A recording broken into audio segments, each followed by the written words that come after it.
వేకువ జామున దేని కొరకనంటే ప్రభువును మనం కలిసే సమయం అని. మన్నా మైదానంలో ఉంది.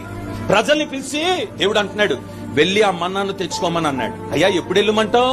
వేకువ జామునే లేచి వెళ్ళమని అన్నాడు. పొద్దునే లేచి వెళ్ళిపోయినారు. ఇంకా సూర్యుడు ఉదయించక ముందే వెళ్ళిపోయినారు. మన్నా తెచ్చుకున్నప్పుడు అంట ఆ మన్నా ఎలాగుందంటే ఫ్రిడ్జ్ లో పెట్టినట్టు, ఫ్రీజర్ లో పెట్టినట్టుగా ఉంది, ఫ్రెష్ గా. కొందరు బద్దకస్తులు ఉన్నారే, 6 గంటలకు లేచి వెళ్ళినారు. ఈ లోపు సూర్యకిరణాలు దాని మీద పడ్డాయి, మంచు మీద పడ్డాయి. మంచు ఏమైపోతుంది? కరిపోగానే మన్నా ఏమైపోయిందో తెలుసు, పాడైపోయింది. ఇప్పుడు నువ్వు ప్రభును కలవాలని ఎప్పుడు లేవాలి? మన్నా కావాలంటే ఎప్పుడు లేవాలి? అయ్యా ఎంత ప్రార్థన చేసినా, ఉపవాస ప్రార్థన ఉన్నా మేము ఎందుకు దీవించబడట్లేదు? ఇది కొందరి ప్రశ్న. నువ్వు వేకువ లేస్తే కదా మన్నా.